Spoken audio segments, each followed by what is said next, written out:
Hey, everybody. Happy Martin Luther King Day.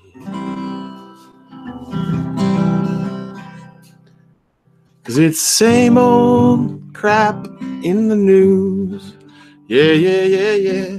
Just wanted to wish a happy Martin Luther King Day to you. Yes, everybody, Jimmy Reefer Cake on a tear. Let's share my thoughts. This video, of course, happy Martin Luther King Day, everybody. And wanted to just do a quick shout out here on a speech I just listened to. A sermon by Martin Luther King Jr. that he did not long before his assassination. I even put a link in the description. That's how onto it I am today. So I'm trying to take a new approach. Martin Luther King Day is a good day to refresh and take a new approach. Think and look at what great influential men, heroes like Martin Luther King have said. And then you compare it to what we have today. We have rallies with pussy hats. We don't have a beautiful, picturesque rally like they had on the I Have a Dream speech. It's everybody crowded through, people of all races, and beautiful, just everyone looking at the speech. And do we do that anymore? Is it just pussy hat? I don't know. Okay.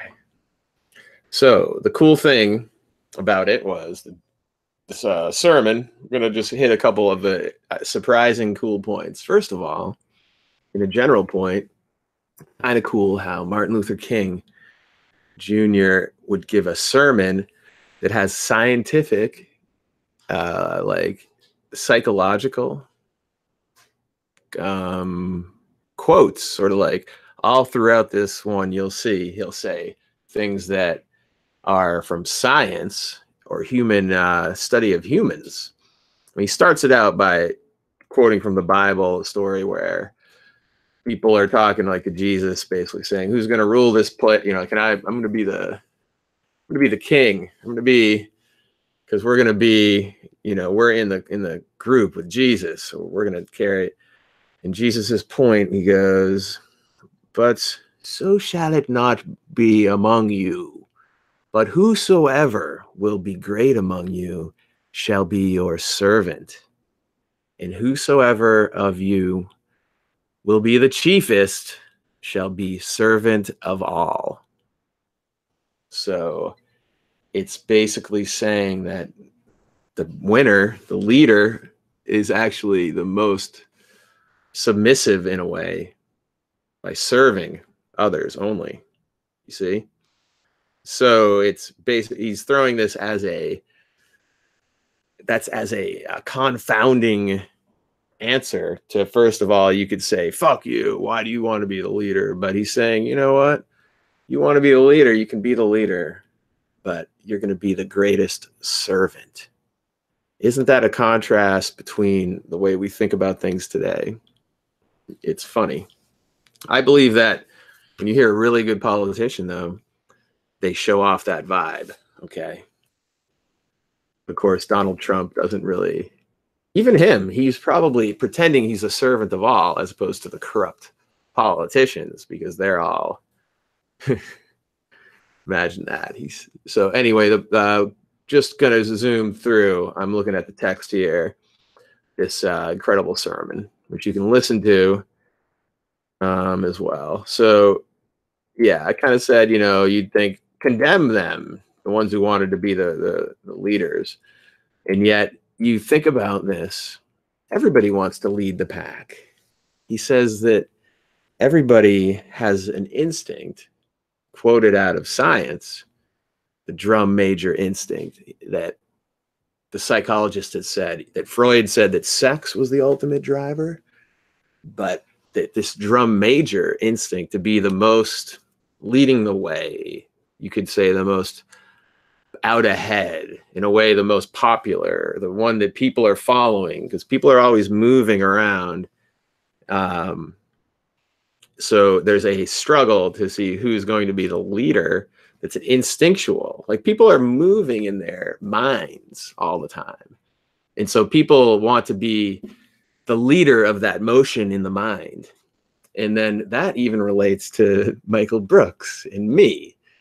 What is the real struggle here? Or you could say between a Jimmy Dore and a Sam Cedar. You see, they're getting carried away, and so am I. I'm getting carried away with wanting to be the leader, like just for the sake of that, instead of being a servant. You understand? So I could see that's definitely, it goes both ways.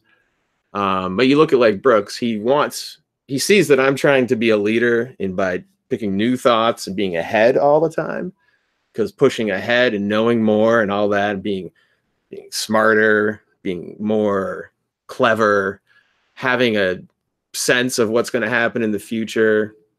He wants to be that. He doesn't want me to be that. Vice versa. Me, I obviously am always being that. I'm trying to be that. The drum major instinct.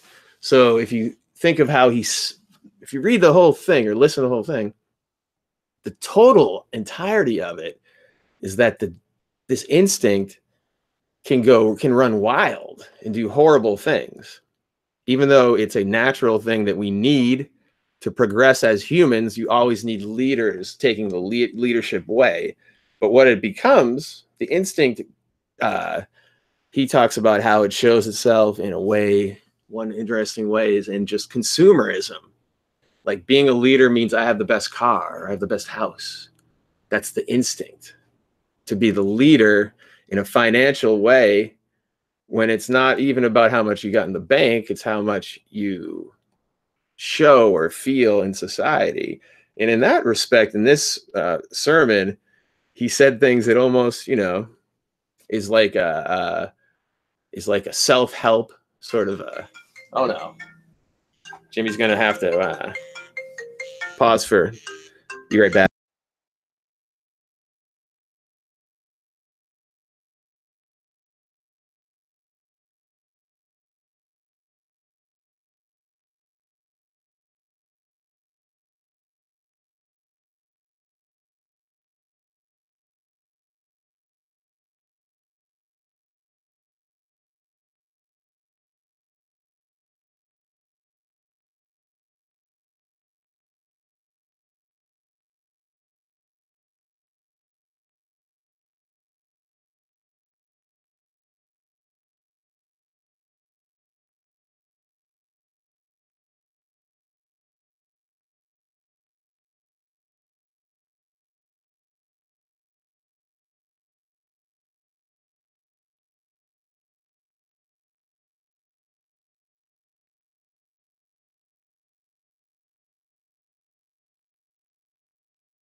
Back at it here. Apologize. That was a few minutes of interruption. Okay. EA 96V says very professional. Well, I have currently 3 Patreon subscribers right now. I apologize to all 3 of them, and 2 of them are corporate overlords. So Jesus, go easy on me, everybody, and please sign up on Patreon to support this. So anyway, so the concept too is with the ultimate plan is that a great podcast could be created from combining these live streams with maybe some other clips. And when I get to that $420 a month, that's going to be upon me to create the greatest podcast of all time. Again, I'll be following the drum major instinct as I try to lead the way. Now, I was talking about how Martin Luther King was saying this drum major instinct, while it's a good thing, for example, me leading the way on legalizing marijuana, which keeps the prisons down and is more fair and just and right, that's being a leader, and it means that you're going to always be true to the mission, and you're going to give a lot of slack to anybody as long as they show that they also are on that mission. You're not going to be trying to piss on them as that Jimmy Dore and Sam Cedar do to each other. Mostly, of course, Sam Cedar is the one who's talking about it more, but it goes back and forth through surrogates. It's a community battle where everyone's trying to be the leader and be a part of a leading thing. So that's the funny part too. Even Martin Luther King in his speech, he got into areas where let's get down here. So he talks about the petty things like, materialism being a drum major instinct thing. But he says, there comes a time when the drum major instinct can become destructive. And that's where I want to move now. Move to the point saying that this instinct is not harnessed, becomes very dangerous, pernicious instinct. For instance, if it isn't harnessed, it can cause one's personality become distorted. I guess that's the most damaging aspect of it, what it does to the personality. If it isn't harnessed, you'll end up one day in and day out, trying to deal with your ego problem by boasting. See, I got to listen to this. We all do. Have you ever heard people that, and I'm sure you've met them, that really become sickening because they just sit up all the time talking about themselves? Amen, yelled the crowd. And they just boast and boast and boast. And that's the person who has not harnessed the drum major instinct. So harnessing it's about leading by being a servant. So as I listen to EA 96 and Larry Skywalker tuning in, long story short, MR is fully cocked. You know what I'm saying? The drum major instinct, right? Martin Luther King, I want you to know this is what explained it all. If you want to understand all these little ins and outs and all this shit going on, you want to read this in its entirety, listen to it in its entirety. Yeah, okay. So that's because other things to your personality. It causes you to lie about who you know sometimes. Amen. Make it plain, right? There are some people who are influence peddlers, and in their attempt to deal with the drum major instinct, they have to try to identify with the so-called big name people. Yeah, make it plain. And if you're not careful, they will make you think that they know somebody that they don't really know. Amen. They know them well. They sip tea with them and they do this and that. That happens to people, right? The other thing is it causes them to engage in ultimately activities that are merely used to get attention. Criminologists tell us, and this is where I love what Martin Luther was doing. He's bringing in science and human data to all into the church, into the sermon. Amen. And it's effective. Criminologists tell us that some people are driven to crime because of this drum major instinct. They don't feel that they're getting enough attention through the normal channels of social behavior. And so they turn to antisocial behavior in order to get attention, in order to feel important. Yes. And so they get that gun. Before they know it, they rob the bank in a quest for recognition, a quest for importance. Or they, obviously, all the crime you can talk about. You know, they get into the drug trade. They get into the male dominance sort of game. You know, who's tougher? Who's the tough guy? That's being the drum major instinct. The drum major instinct.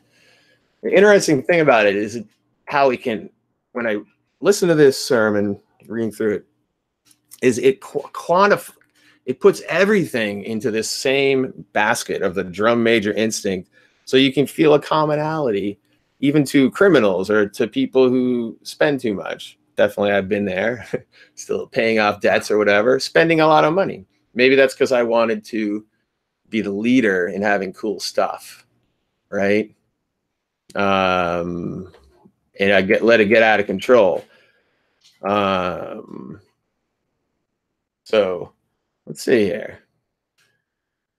You know, it goes on into things like the other problem is when you don't harness the drum major instinct, that is the uncontrolled aspect of it, is it leads to snobbish exclusivism. It leads to snobbish exclusivism. Make it plain. That's the crowd saying that. Make it plain.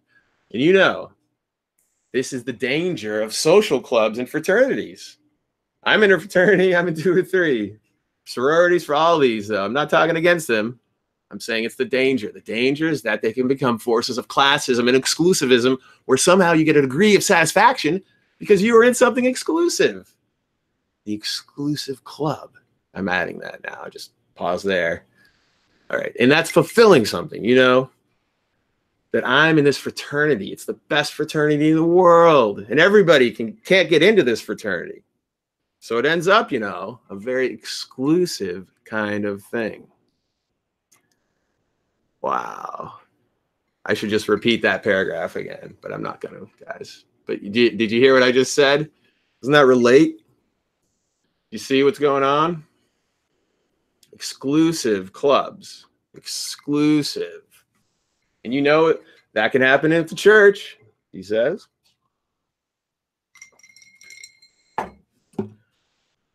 I know churches that get in a bind sometimes.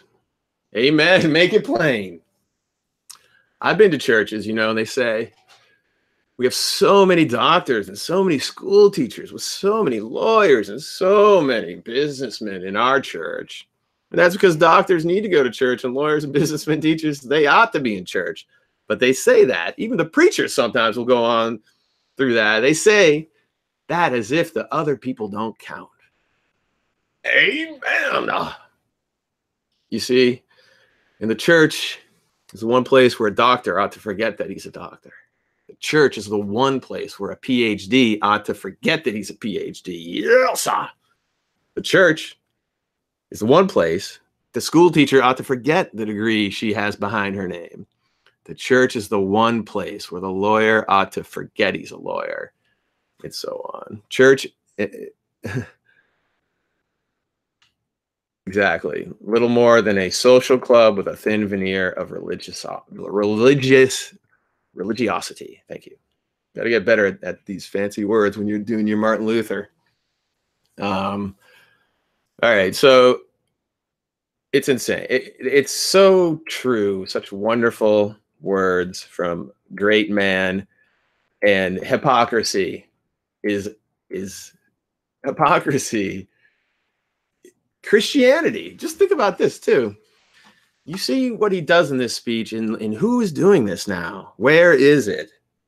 He takes Christianity, weaves it in with science, and with all the whole thing is about being true to what you believe in and being a servant, no lip service. Now, he had something in this speech too that he just had I got to do one more, a little more. Got to listen to the whole thing, you guys, but one more. Here it is. This is good. The other day, I was saying I always try to do a little converting when I'm in jail.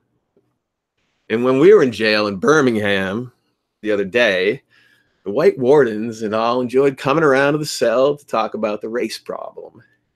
And they were showing us where we were so wrong demonstrating. And they were showing us where segregation was so right. And they were showing us where intermarriage was so wrong. So I would get to preaching and we'd get to talking calmly because they wanted to talk about it. And then we got down one day to the point, that was the second or third day, to talk about where they lived and how much they were earning. See how he waited to get into that? And when those brothers told me, calling them brothers, white brothers apparently, I said, now, you know what? You ought to be marching with us. You're just as poor as Negroes. And I said, you are in the position of supporting your oppressor because through prejudice and blindness, you fail to see that the same forces that oppose Negroes in American society oppress poor white people. Yes. And all you are living on is the satisfaction of your skin being white and the drum major instinct of thinking that you are somebody big because you are white. And you're so poor, you can't send your children to school. You got to be out there marching with every one of us every time we have a march. Now, it's a fact that the poor white has been put into this position. Now, I insert here the deplorables, right? The deplorables who he's talking to kindly. He's talking to them like that. Where through blindness and prejudice, make it plain. And I want to say, I love how the crowd, someone always in the crowd yells, make it plain. That's in very big contrast to the Majority Report way of describing things. They don't make things plain. I make things plain. That's what I try to do, okay? See, I did it again. But I'm going to give myself credit there because that's meant in service of trying to help them out, okay? I don't want to try to let my drum major instinct take me over here, but make it plain. He's forced to support his oppressors. Pardon me, the white man is forced to support his oppressors. The only thing he has going for him is the false feeling that he's superior because his skin is white and he can't hardly eat and make his ends meet week in and week out. A fucking man. All right?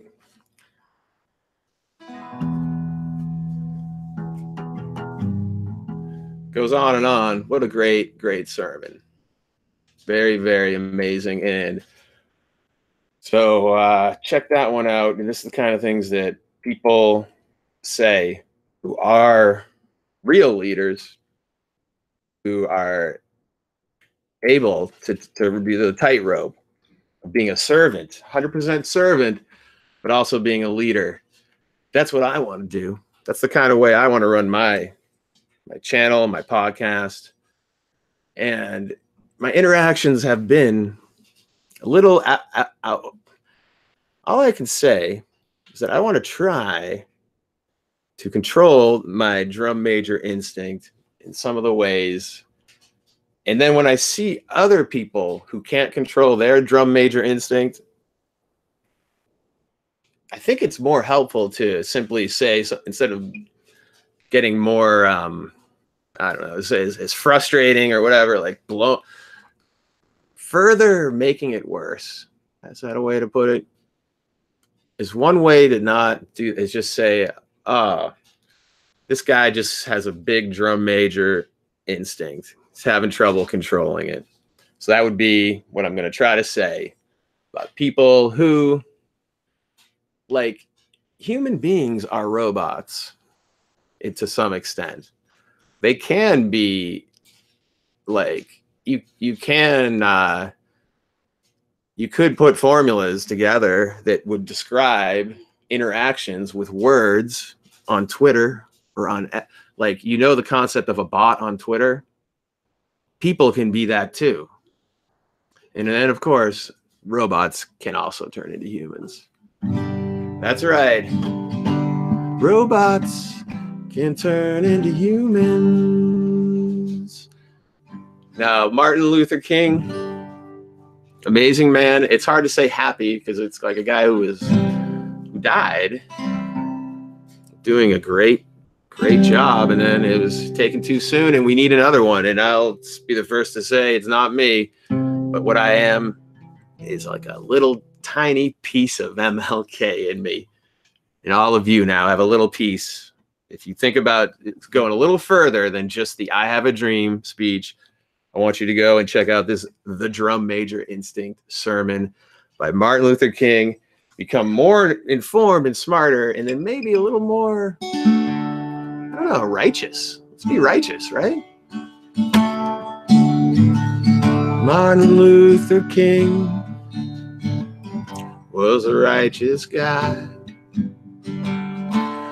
Totally sucks that he died from an assassination in a racist nation. Okay, everybody, we'll cut it off there. I've gone on much longer than I anticipated. Please support me on Patreon. Patreon is how I say it. Martin Luther King links. You'll notice I'm stepping up my game. I'm putting links below. And yeah, also just to everybody who is just constantly trying to battle me, and maybe if you listen to this and you're all always battling on behalf of Brooks or be battling on behalf of somebody, like that my opinion is this or that, let's just chill out. We're all, maybe my instinct was I wanted to lead and you weren't comfortable with that, but that's what it's the drum major instinct. Who's going to be at the front of the parade leading forward? A lot of time, obviously, the leaders are not appreciated. And of course, Martin Luther King, a Christian, talks about this, the story of Jesus Christ. Yes, not quite appreciated. I guess the way it went, he was a carpenter, 30 years, humble, then spent about 3 years just trying to go out and preach and help people. And 3 years turned out to be enough to get him in trouble and crucified. But then look what happened. If it's anything to wonder about, just look at that. Very, very interesting. So how do you understand if you are the drum major instinct? Maybe part of it is not, I try to talk about this in my other streams sometimes, is not caring about what other people think, but just do what you think is best for everybody.